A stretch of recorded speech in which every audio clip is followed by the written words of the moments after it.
કલ્યાણ કરનાર આપ છો, અમારું કલ્યાણ કરો। રામદૂત અતુલિત બલ ધામા, અંજની પુત્ર પવન સુત નામ। તમે રામજીના દૂત છો। દૂત એટલે એના સંદેશાવાહક એવું તો ખરું જ, પણ એના પ્રતિનિધિ। મારે રામ સુધી પહોંચવું હોય તો હનુમાનજી દ્વારા જ પહોંચી શકાય। એના પ્રતિનિધિ પાસે પહેલાં જવું પડે ને, સીધું થોડું કલેક્ટરને મળવા જવાય। પહેલાં આપણે હેડ ક્લાર્કને મળવું પડે, એની નીચેના આસિસ્ટન્ટ કલેક્ટર હોય એની પરમિશન લેવી પડે, પછી કલેક્ટર પાસે આપણો કેસ જાય। એવી રીતે રામજીને મળવું હોય તો પહેલાં એના મંત્રીઓને એની નીચેના જે હોય કર્મચારીઓ એને મળવું પડે। રામજીના પ્રતિનિધિ છે એ તમને રામજી પાસે લીધી। તમને કદાચ ખ્યાલ હશે, માતાનું ઋણ અત્યાર સુધીમાં યુગો થયા કોઈ ઉતારી શક્યું નથી એક હનુમાનજી સિવાય। એ તમને ખબર છે? હનુમાનજીએ માતાના ઋણમાંથી મુક્તિ મેળવી હતી। જ્યારે હનુમાનજી માતાજીના આશીર્વાદ લઈને ગયા કે માં હું રામકાજ કરવા માટે જાઉં છું રામજીની સેવામાં, તો કે હા બેટા ક્યારેક મને રામજીના દર્શન કરાવજે એમ, એટલે લઈ જજે એમ કહેવાનો છે, એમ કે મને રામજી પાસે તું દર્શન કરવા લઈ જજે। પણ જ્યારે લંકા પાછા આવતા હતા, લંકાથી અયોધ્યા પાછા આવતા હતા, ત્યારે રામજીને વિનંતી કરી કે મહારાજ મારા મધર અહીંયા છે, મારા માતુશ્રી, અને આપના દર્શનની એમની ઈચ્છા છે। તો કે હાલો હાલો જઈએ। રામજીને એની ઘેરે લઈ આવ્યા। જનરલી આપણે દર્શન કરવા ભગવાન પાસે જવું પડે ને, ભગવાનને માતાના નિવાસે લે, ત્યારે માતાજીએ કીધું કે હનુમાન હું તને માતૃ ઋણમાંથી મુક્ત કરું છું। એટલે માતૃ ઋણમાંથી કોઈ દી મુક્તિ મળે નહીં, કોઈ થાય જ નહીં, એ ઋણ મુક્તિ થઈ જ ન શકે। માતાએ જે મનુષ્ય જન્મ આપેલો છે એ માતાના ઋણમાંથી મુક્ત ગમે એવી માં હોય, કદાચ ગમે એવી માં હોય, પણ જન્મ તો એમણે તમને આપ્યો, 9 મહિના પેટમાં રાખીને તમારું પોષણ કર્યું, બાળપણમાંથી મોટા કર્યા, ખાતા બોલતા ચાલતા શીખવાડ્યું કોણે? માએ શીખવાડ્યું ને। એનાથી શ્રેષ્ઠ તો બીજું કંઈ ન હોય। એટલે કે છે માના કદમોમાં જન્નત છે એમ, એવું એટલા માટે કહે માના ખોડામાં માથું મૂકીને તમે સૂઈ જાઓ તમને સ્વર્ગનું સુખ મળે। ગમે એવો પ્રોબ્લેમ હોય ને માતા પાસે જાઓ એટલે થઈ જશે બેટા, ચિંતા ના કર। એને ખબર ન બિચારીને કે આનો શું ઉપાય થાય, પણ ખાલી એના એટલા શબ્દો તમારા માટે અમૃત જેવું કામ કરે। તો એ હનુમાનજી અંજની એની માતાનું નામ, અંજની પુત્ર પવન સુત નામ। પવન પુત્ર અંજની પુત્ર એવું એનું નામ હતું। રામદૂત અતુલિત બલધામા।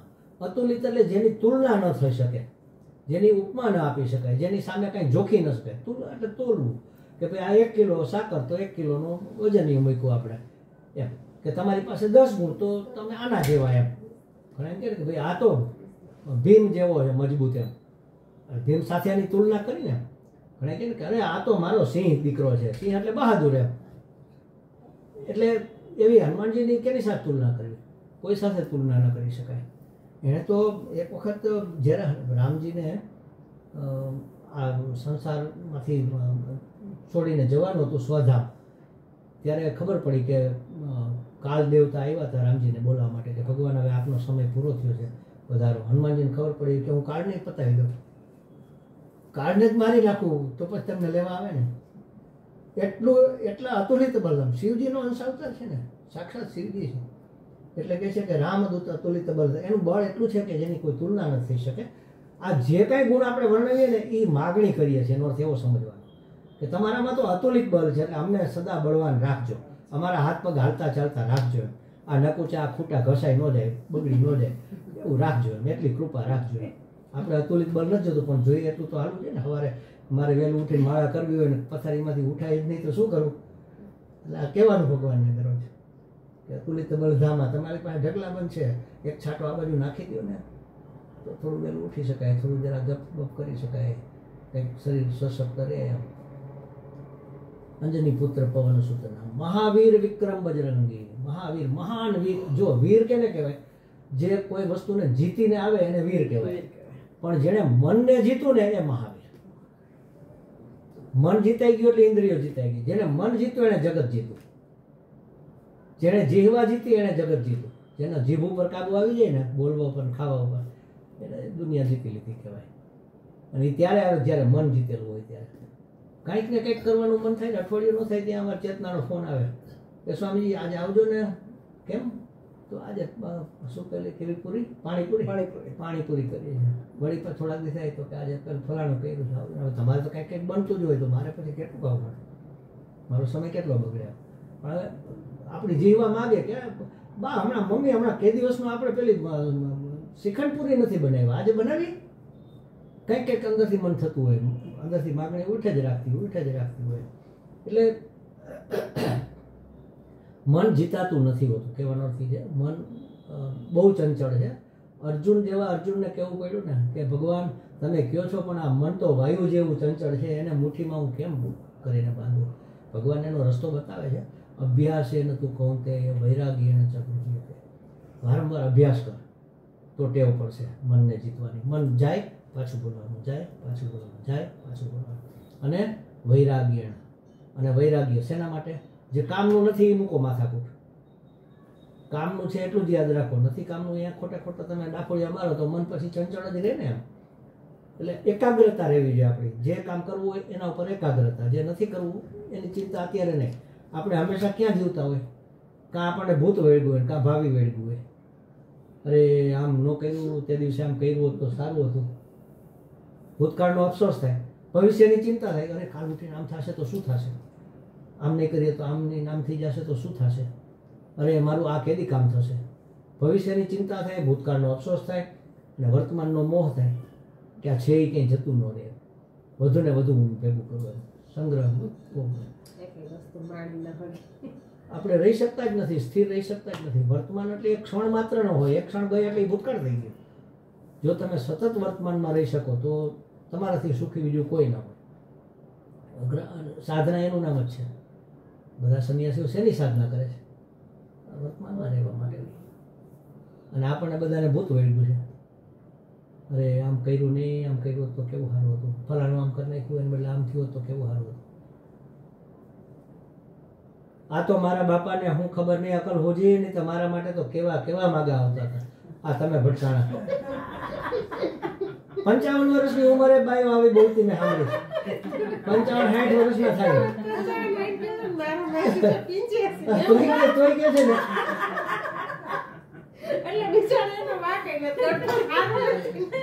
ભૂત વળગેલું જ હોય. મારે તો કેવા માગા આવતા હતા. અને કાં ભવિષ્યની ચિંતા હોય કે કાલે શું થાય, છોકરાઓ મને નહીં પાડે તો શું થશે, મારા હાથ પગ નહીં હાલે તો શું થાય, ફલાણું નહીં આવે તો શું થાય. બધું પ્રભુ ઉપર છોડી હગાતું નથી ને. છોડી દેવું એવું તો બધા શાસ્ત્રો કઈ બિચારા થાકી ગયા, સંતો કઈ થાકી ગયા. પણ અહીંયા યાદ રહેશે, દરવાજાની બહાર નીકળશો એટલે ભૂલાઈ જશે. રૂમમાં મૂકીને જવાનું, ઉપદેશ લઈને ભેગો નહીં જવાનો.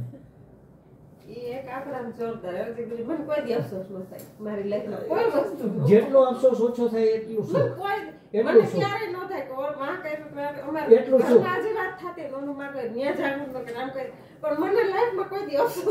એટલું સુખ એમ. એટલે એમાં મહાવીર તમે છો, મનને જીતેલું છે. વિક્રમ અને પરાક્રમી છો. વિક્રમ પરાક્રમ થાય. અને બજરંગી આપણે બોલીએ છીએ પણ ખરેખર સાચો શબ્દ છે વજ્ર અંગી. એના અંગો વજ્ર જેવા મજબૂત હતા. એક વખત તો કંઈક ઇન્દ્રએ પોતાનું વજ્ર, એટલે સૌથી મજબૂતમાં મજબૂત અસ્ત્ર શસ્ત્રમાં મજબૂત હોય ને તો વજ્ર, એ પેલા દધીચી મુનિના હાડકામાંથી બનાવ્યું હતું. એક ભયંકર રાક્ષસ અસુર હતો, એ કોઈથી મરતો નહોતો. એટલે દધીચી મુનિ ખૂબ તપસ્યા કરતા હતા. એની પાસે જઈને કીધું મારે તમારા હાડકા આપો, હવે એમાંથી અમે હથિયાર બનાવીએ અને એનાથી આ મરશે. એટલે એનાથી મજબૂત બીજી કોઈ વસ્તુ જ નહીં. ઇન્દ્રનું વજ્ર, વિષ્ણુ ભગવાનનું સુદર્શન અને શિવજીનું ત્રિશૂળ, આ અતિ શક્તિશાળી કહેવાય. એણે વજ્ર માર્યું એના ઉપર અને એની દાઢી ઉપર વાગ્યું અહીંયા. એટલે હનુ એટલે દાઢી, એટલે હનુમાન, એ દાઢીએ એનું માન જાળવી રાખ્યું. દાઢી તૂટીને જરાક આમ તો સેજ ખાડો પડ્યો, સેજ આમ ત્રાહી થઈ જરાક હનુમાનજીની દાઢી. હવે હનુમાનજીનું મોઢું જ વાંદરા જેવું છે એટલે પછી તો વાંકો ચૂકું ક્યાં દેખાવાનું હતું. એટલે કહે છે કે વજ્ર અંગી, તમારા અંગ કેવા છે? વજ્ર જેવા મજબૂત છે. પણ એના મજબૂત છે તો આપણે શું, થોડુંક આમાંય આપે ને એમ ખ્યાલ આવ્યો ને. જેટલા ભગવાનના તમે ગુણગાન ગાશો એટલા એમાંથી તમને છાંટા મળે એવી પ્રાર્થના થઈ કહેવાય. આ એક રીત છે પ્રાર્થના માટેની. કુમતિ નિવાર સુમતિ કે સંગી. કુમતિ એટલે દેહાત્મ બુદ્ધિ, આ હું છું, એનાથી મોટી કુમતિ એકેય નથી. અને બધું જ પરમાત્મા છે, એનાથી મોટી સદબુદ્ધિ કે સુમતિ એકેય નથી. જે છે એ ઈશ્વર છે, જે છે એ પરમાત્મા એ લીધેલા વેશ છે. પતિ તરીકે, પત્ની તરીકે, સ્ત્રી તરીકે, પુરુષ તરીકે, ગાય તરીકે, ભેંસ તરીકે, બધું જ પરમાત્મા જ લીધેલા વેશ છે, બધામાં પરમાત્મા છે જ. એનો જેમાં જેના ઉપર પરમાત્માનો અનુગ્રહ નથી એ નથી, અને અનુગ્રહ વયો જાય તો પૂરું થઈ જાય કે લે સ્વામીજી હમણાં તો કેટલું બધું બોલતા હતા, વયા ગયા અચ્યુતમ કેશવમ જય ગોવિંદમ જય ગોપાલમ. આપણે ડૉક્ટર આવે ને તપાસ કરવા માટે, દાદા બીમાર હોય પછી કંઈ બોલતા ન હોય એટલે આમ જો શું ડૉક્ટર તો પણ શું થયું તો કેવું ના રે ના, પણ શું હવે આમાં રામ નથી એવું કે ને, રામ વયો ગયો. રામ એટલે જે ચૈતન્ય હતું એ ઈશ્વર. એટલે કે છે કે તમારા અંગો વજ્ર જેવા છે, જે કંઈ આપણે એના ગુણો ગાઈએ એ આપણને પ્રાપ્ત થાય એવી પ્રાર્થના કહેવાય. કુમતિ નિવાર સુમતિ કે સંગી, આ દેહાત્મા બુદ્ધિ છોડાવ, આ હું છું એના જ બધાય દુઃખ છે. એક ભોલે બાબા કરીને ઋષિકેશમાં એક બહુ સરસ મહાત્મા થઈ ગયા, એ બધા છંદ લખતા, ઘણા બધા એને ઉપનિષદ ઉપર ને ગીતાજી ઉપર બધા છંદો લખ્યા, એના ઉપદેશ ઉપર એણે એક બહુ સરસ છંદ લખ્યો છે. હું દર વખતે આ વસ્તુ કહું છું, इस देह को मैं मानना सबसे बड़ा यह पाप है. ઘણી વાર કંઈક થાય એટલે આપણે અરે અમે એવા શું પાપ કર્યા હતા કે અમારે આ ભોગવવાનો વારો આવ્યો. સૌથી મોટું પાપ તો આને હું માનવું એ છે, એ તો કરી જ નાખ્યું ને આપણે પહેલે જ જણા કે આ હું છે એવું કોને નથી લાગતું કયો. इस देह को मैं मानना सबसे बड़ा यह पाप है, सब पाप इसके पुत्र है, ये सब पापों का बाप है. બધાય પાપનો બાપ છે આ દેહને હું માનવું, એનાથી મોટું કોઈ પાપ જ નથી. અને એ તો આપણે બધા કરીએ જ છીએ. એટલે જે ઉપનિષદમાં પણ એવું કીધું છે કે આ દેહમાં દેહાત્મા બુદ્ધિ કરવી એનાથી મોટું એને કયું પાપ નથી કર્યું એમ.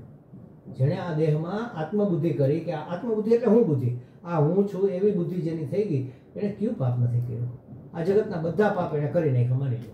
ભયંકરમાં ભયંકર પાપ હોય એ પાપ આપણે કરીએ અને આપણને પાપ લાગે ને એ પાપ આને હિસાબે આવી ગયું કહેવાય આપણી અંદર.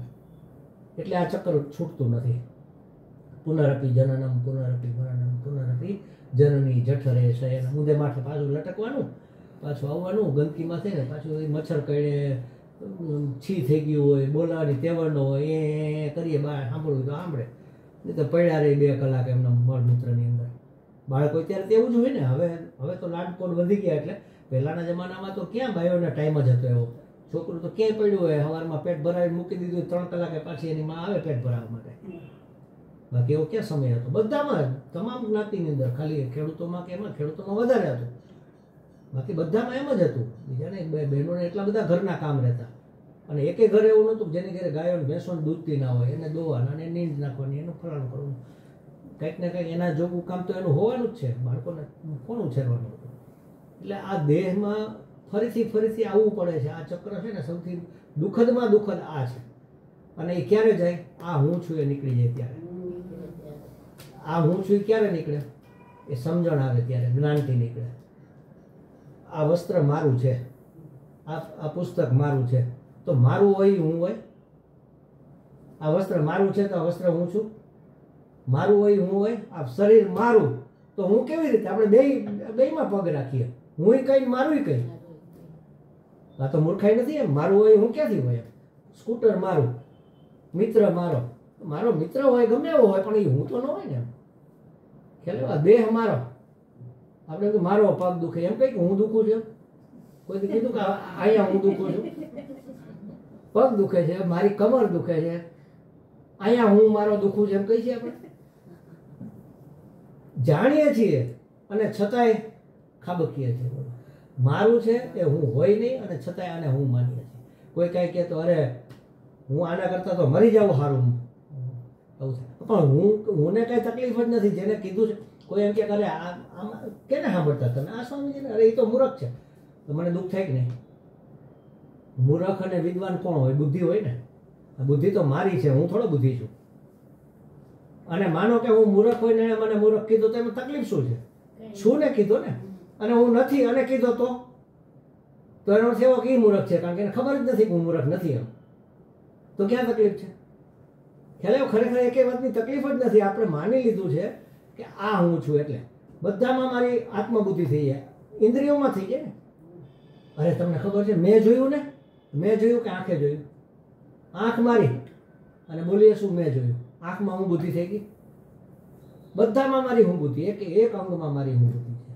અને આ દુઃખનું મુખ્ય કારણ આ છે. અને આ મોટામાં મોટું પાપ છે એવું શાસ્ત્ર કહે છે એટલે કે છે કે એવી કુમતિ મારી છે એનું તમે નિવારણ કરો અને સુમતિ આપો કે હું તો અનંત ચૈતન્ય છું. એમાંથી થોડોક અહીંયા અભિવ્યક્ત. આકાશ કેવડું છે? વિશાળ આકાશ એટલે ખાલી જગ્યા, મહાઆકાશ. એમાંથી થોડુંક આ રૂમની અંદર છે. અને આપણે મઠાકાશ, અમારા શાસ્ત્રની ભાષામાં ઘર એટલે મઠ. પહેલાં તો સંન્યાસીઓના મઠ જ હતા ને, મોટા મોટા આશ્રમો. ક્યાં આ તો હવે થઈ ગયા લક્ઝરિયસ બધા એસી બેસી વાળા રૂમ. એ મહારાજને તો મજા છે. પહેલાં એવું નહોતું. એમ આ મઠાકાશ એટલે આકાશનો એક ટુકડો કપાઈને આમાં આવ્યો. ક્યાં કપાવવાનો? આકાશ કપાય એ તો આ દિવાલ છે એટલે અંદરના ભાગને આપણે મઠાકાશ કીધો. એમ ચૈતન્ય અહીંયા અભિવ્યક્ત થયું એટલે એને જીવ કીધો. ખરેખર જીવાત્મા નથી. જીવાત્મા કઈ છે એટલે પરમાત્મા કહેવું પડે. આત્મા એ આત્મા છે નકરો. ચૈતન્ય અનંત ચૈતન્ય છે. એવી બુદ્ધિ, એનું નામ સુમતિ. એટલે કે કુમતિ નિવાર સુમતિ કે સંગી કંચન બરન બિરાજ સુબેસા કાનન કુંડલ કુંચિત કેશ. હવે એના રૂપનું વર્ણન કરે છે. કંચન બરન, બરન એટલે વર્ણ, એનું વાન. આપણે કહીએ ને આ એ તો બહુ ગોરા વાનમાં દીકરી છે, આપણે હગાઈ કરવા જેવી છે, વાંધો નથી. બા જોવા જાય ત્યારે જોવે ને, સૌથી પહેલાં તો રૂપાળી જોઈએ.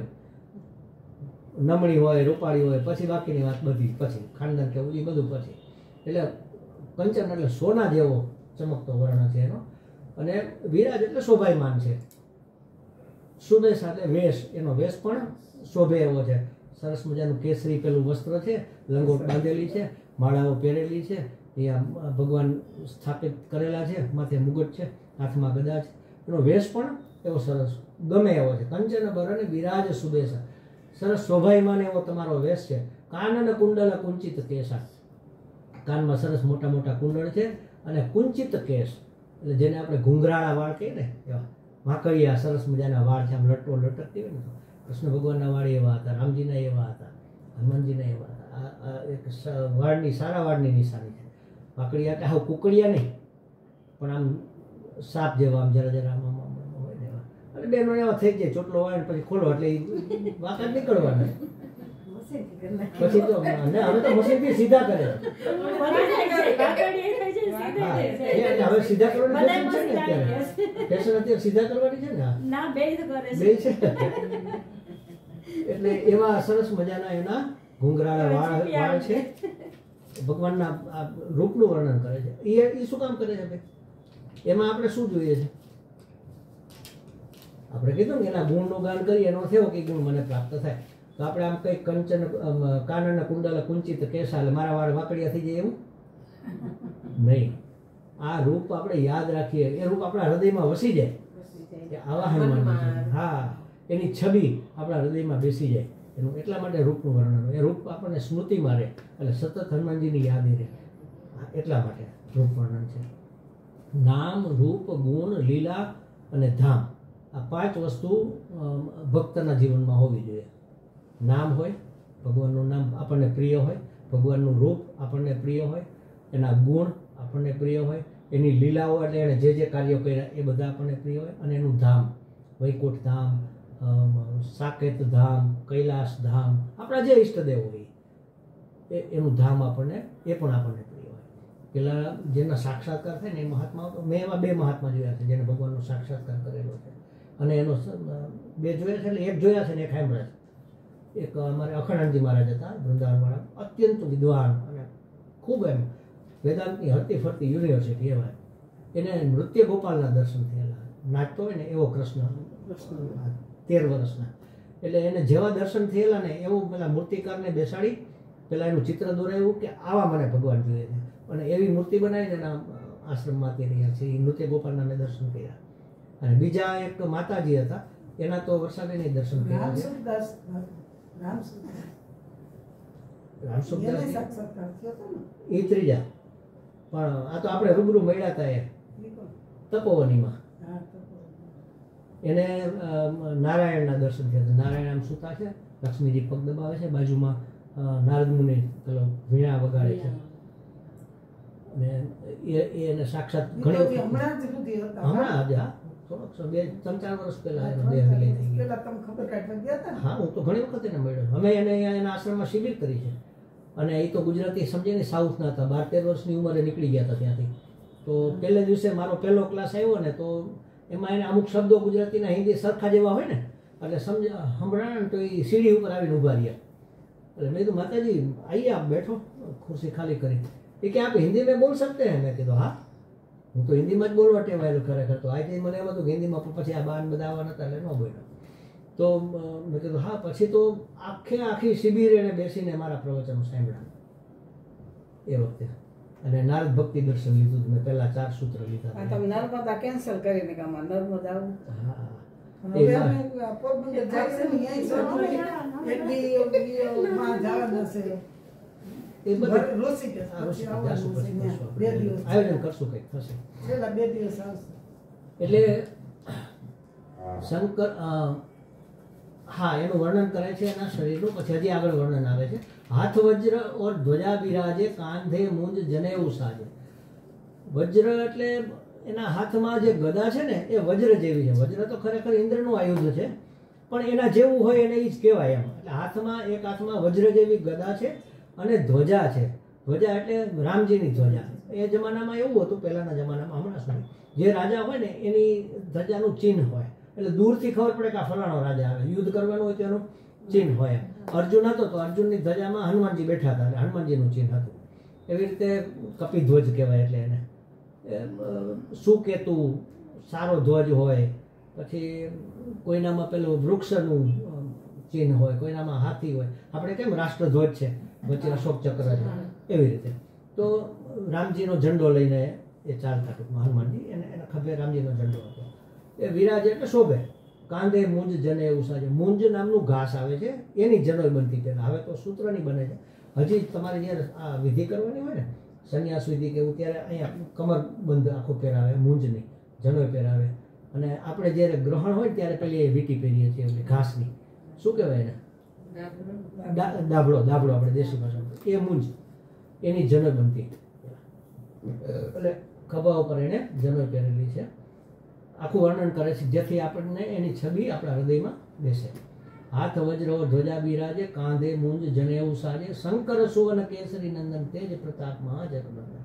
શંકર સુવર્ણ, સુવર્ણ એટલે અંશ. શંકર ભગવાનનો અંશ છે. અને કેસરી એના પિતાનું નામ હતું. કેસરી નંદન એના પુત્ર છે. નંદન ખરેખર શબ્દ છે ને આનંદ શબ્દ ઉપરથી બન્યો છે. આનંદ આપનાર પુત્ર હોય. એમ દીકરો જેટલો આનંદ આપે એના પિતાને, એટલો બીજા કોઈથી આનંદ ન થાય. એમ સૌથી વાલો એનો દીકરો જ હોય ને. દીકરાથી વાલું કાંઈ ન હોય, સમજી લો. આ જગતમાં ગૃહસ્થીને પોતાનો પુત્ર વાલો હોય, એથી વિશેષ કશું જ વાલું ન હોય.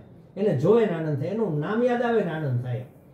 એટલે નંદનંદન એવું કહે. નંદરાજાનો દીકરો કૃષ્ણ, નંદનંદન, રઘુનંદન, કેસરી નંદન. નંદન એટલે આનંદ આપનાર, એટલે પુત્ર. એટલે નંદનનો અર્થ આપણે પુત્ર કરી નાખ્યો. શંકર સુવર્ણ કેસરી નંદન, તેજ પ્રતાપ મહાજગબંદન. તેજ એટલે પરાક્રમ, અને પ્રતાપ એટલે યશ.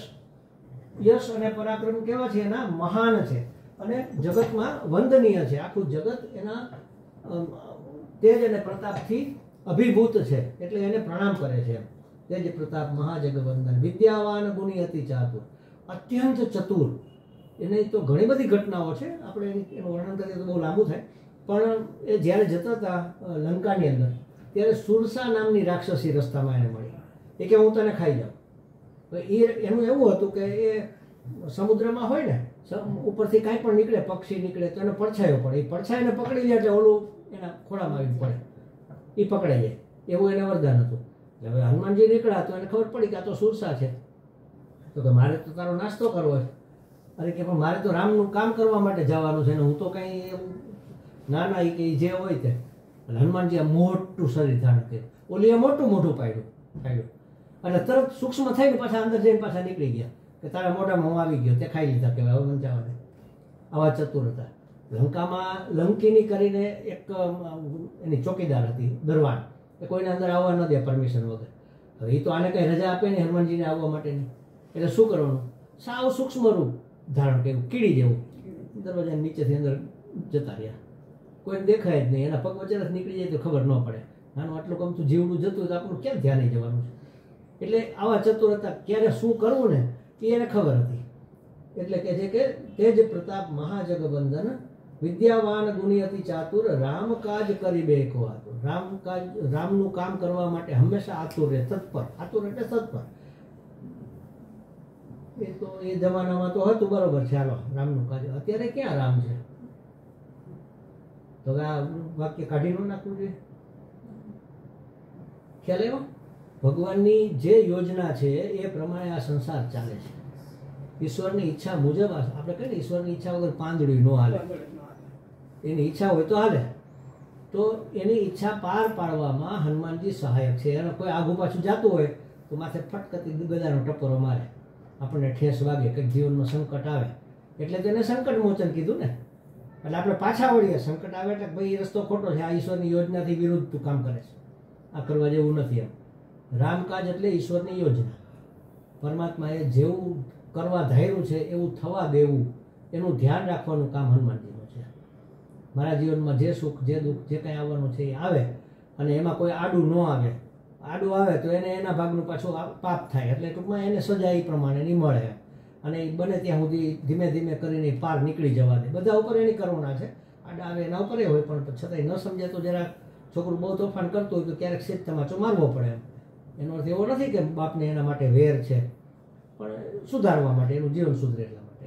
તો રામકાજ કરી બેકો, રામનું કામ કરવામાં એટલે ઈશ્વરની યોજનાઓને પાર પાડવા માટે હંમેશા એ તત્પર હોય છે. પ્રભુ ચરિત્ર સુની બેકો રસિયા. એને તો ભગવાનના ગુણગાન સાંભળવામાં એટલો બધો રસ છે. તમારે હનુમાનજીને પ્રસન્ન કરવો હોય ને તો હનુમાનના જપ કરો તો પ્રસન્ન નહીં થાય. તમે રામના જપ કરો તો હનુમાનજી પ્રસન્ન થાય, કારણ કે એના ઈષ્ટદેવ છે. ખ્યાલ જનરલી આવું હોય છે.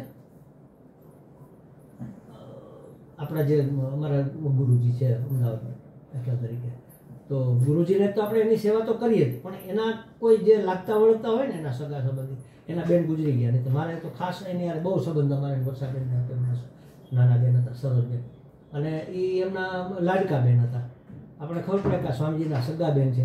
પછી તો કેટલા વર્ષો સુધી અમે બાજુમાં બેસીને જ બધા સત્સંગ સાંભળ્યા, વર્ષો સુધી. મારા માટે એને ખૂબ લાગણીને પ્રેમ હતો. એટલે અને ગુરુજીને ખબર પડે કે આને સરોજબેનની યારે બહુ સારું ભળે છે, કેટલા રાજી થાય ને, કારણ કે એના તો એ પ્રિય છે. જેના જે પ્રિય હોય, પ્રિય તો હે હા છે ને. એટલે કહું છું ને, હાવ કાકા એ તો બેનપણી જેવા થઈ ગયા હતા. અને હંમેશા એ હું જ્યાં બેઠો હોય મારી બાજુમાં જ એને બેસવાનું સત્સંગ સાંભળવા માટે. 10 દિવસની શિબિર હોય એ અમે બાજુમાં જ બેસીએ. અને હું એની જગ્યા રાખી જ દઉં, ધીમે ધીમે હાલે, મોટી ઉંમરના હતા એટલે. પણ એટલો સરસ અને સરળ સ્વભાવ હતો. એટલે પ્રિયના પ્રિય હોય ને એ આપણને પ્રિય થાય. એટલે કે છે કે રામ કાજ કરી બેકો, રામનું કાજ કરવા માટે હંમેશા આતુર રહે. એટલે તમે જો એ રામકાજમાં સહાયરૂપ થાવ તો, કારણ કે એને એ જ કરવું છે, એ કામ કરવામાં આપણે મદદ કરીએ. આપણે કેવી મદદ કરીએ? હનુમાનજીને શું મદદ કરવાના હતા? આટલા પરાક્રમી, પણ છતાંય હું એક ઉદાહરણ આપું છું. માની લો કે નાના 2 બાળકો છે. આટલા એટલે કેટલી ઉંમરના કહેવાય? 3-4 વર્ષ, 5 વર્ષ? 5 વર્ષ. હા, માનો 5 વર્ષના કે 4 વર્ષના 2 બાળકો છે, અને આમ ખૂણામાં લિવિંગ રૂમમાં રમે છે. મારે સ્કૂટર લઈને બહાર જવું છે, એટલે સ્કૂટરની ચાવી લીધી, ત્યાં ગયો, એટલે બૂટ પહેરવા માટે ચાવી મેં ટેબલ ઉપર મૂકી, અને બૂટની વાંદરી બાંધતો હતો. એમાં એક દીકરો દોડીને આવ્યો, આવીને ચાવી લઈને કે, લો પપ્પા તમારી ચાવી. હું લેવાનો જ હતો ને, જ મૂકી દી, એ લઈને જ હું જવાનો હતો. પણ વા રમતા હતા, એમાંથી બેયનું ધ્યાન પડ્યું. એક તો રહીને રાખ્યો, બીજો ઊભો થઈને આવીને મને એમ કે, લો પપ્પા તમારી ચાવી. કેટલું આપણને એના માટે ઉમળકો આવે, તો વિચાર કરો. થાય 2 દીકરા સરખા જ કહેવાય, 2 આંખ જેવા જ છે, પણ જેણે આ રીતે લાગણી બતાવી, એને મને મદદ કરી. એને એમ કે હું તો પપ્પાને મદદ કરું, એને ચાવી આપું છું. એટલે આવી આપણી ચાવી આપવા જેવી આપણે જો મદદ કરીએ ને, ઈશ્વરનું જે કામ થવાનું હોય ને એ થવા દઈએ, અથવા થવામાં થોડું જરા સહાયભૂત થઈએ, તો એ પ્રસન્ન થાય. રામ કાજ કરી બેકો, આતુર કહેવાનો અર્થ એ છે કે ઈશ્વરનું કામ જે થાય છે એમાં આપણે ચાવી આપવા જેવું કરીએ. દીકરા માટે પક્ષપાત ન હોય, પણ એક ખૂણામાં ક્યાંક જરાક એના માટે પક્ષપાત થઈ જાય કે ન થઈ જાય. બધા શિષ્યો સરખા જ હોય ગુરુજીને માટે, પણ ગુરુજીને ગમતું કામ કરનાર હોય એ થોડો વધારે પ્રિય થઈ જાય કે નહીં? હોય તો સરખા જ એમ. ઓલા દીકરાને ઓછું નાને વધારે એવો તો કઈ પ્રેમ માવતરને હોવાનો નથી. 2 દીકરા અને ટ્વિન છે, એક જ સરખા દેખાવનાર, એક જ સરખા રૂપાળા છે, એક જ સરખા હોશિયાર છે માનો. છતાંય જે પેલો દોડીને આવીને એમ કે, લો દાદા તમારી ચાવી, તો એના માટે એમ થાય કે અરે વાહ, મારો દીકરો જો કેટલું મારા માટે એને કેટલી લાગણી છે, મને મદદરૂપ થવા માટે આવ્યું. તો એવી રીતે રામકાજ કરી બે ભગવાન હનુમાનજી ભગવાનનું કામ કરવા માટે આમ સદાય તત્પર હોય છે. એમાં આપણે ચાવી લઈને આપીએ લો હનુમાનજી, તો ખ્યાલ આવ્યો? એટલે પરમાત્માની યોજનાને પાર પાડવામાં સહાયભૂત થવું, આનો અર્થ એવો છે. પ્રભુ ચરિત્ર સુની બેકો રસિયા, રામ લખન સીતા મન. ભગવાનનું ચરિત્ર, એની લીલાઓ સાંભળવામાં ખૂબ જ એને રસ છે, અને રામ લક્ષ્મણ સીતા એ એના હૃદયમાં જ વસે. મન મેં રામ લખન સીતા મન બસિયા.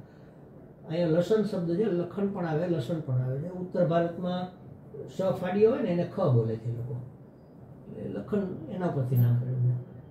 રામ લખન સીતા મન બસિયા. સૂક્ષ્મ રૂપ ધરી સિંહ દિખાવા, વિકટ રૂપ ધરી લંક જરાવા. આમાં આપણે વાત કરીએ ને, સૂક્ષ્મ એટલે અહીંયા નાનું રૂપ એવો અર્થ તો ખરો જ, પણ અહીંયા એક અર્થ બીજો છે. સૂક્ષ્મ રૂપ ધરી સિંહ દિખાવા. સીતાજીને સૂક્ષ્મ રૂપ શું કામ દેખાડવું જોઈએ? અહીંયા સૂક્ષ્મનો અર્થ છે વિનમ્ર, અત્યંત નમ્રતાપૂર્વક સીતાજી પાસે જાય છે. અને વિકટ રૂપ ધરી લંક જરાવા. વિકટ એટલે ઉગ્ર, ભયંકર રૂપ ધારણ કરીને લંકા સળગાવી. ખ્યાલ આવ્યો? ઓલું નમ્ર, વિનમ્ર, અત્યંત વિનમ્ર, અને આ અત્યંત ઉગ્ર, બે કામ કરી શકે એવા છે હનુમાનજી. ભીમ રૂપ ધરી અસુર સહારે. ભીમ એટલે વિકરાળ, વિશાળ, એકદમ મોટું હોય ને ભીમ કહેવાય. એવું રૂપ ધારણ કરીને અસુરો જે હતા એનો એણે સંહાર કર્યો. અસુર એટલે રાક્ષસ થાય. અત્યારે ક્યાં કાઢવા રાક્ષસ? હાલો એ વખતે એને કર્યું હશે વિકાર હોય આપણે. વિકાર. આપણે ખરેખર તો બધા અસુર જ છીએ. શબ્દનો અર્થ તમે જુઓ ને તો અસુર સુર રમંતે અસુર. અસુ એટલે પ્રાણ, જેને પ્રાણ ખૂબ જ વાલા છે અને પ્રાણના પોષણ માટે જ પ્રયત્નશીલ છે એ અસુર. ખાવું, પીવું, હરવું, ફરવું, આરામ કરવો, આ બધું કેને પ્રિય નથી? જેને ખૂબ ઈ પ્રિય છે ને એના મય જ જેનું જીવન છે એ બધા અસુર. હવે તમે વિચાર કરો જી, આપણે ક્યાં ઊભા છીએ? સતત અરે અહીંથી સવારે નીકળ્યા હોય ઓફિસે જવા માટે, સાહેબ માનો કે ઓફિસર છે અને 10:30 એને નોકરી શરૂ થાય છે, એટલે 9:30 નાસ્તો કર્યો, ચા પીધી, 9:45 ગાડી લઈને નીકળી ગયા. ઓફિસે જાય, કલાક કામ કરે, 11 વાગે ચા મંગાવે, અને ચા મંગાવી ઘરે ફોન કરે કે આજ બપોરનું શું આયોજન છે? હજી તારો નાસ્તો ગળામાં હલવાનો છે, પૂરો પેટમાં ઉતરો નથી. ત્યાં તો બપોરનું પૂછે, 11 વાગે ત્યાં 10 વાગે નાસ્તો કર્યો અને 11 વાગે પૂછે બપોરે શું બનાવવાના છો?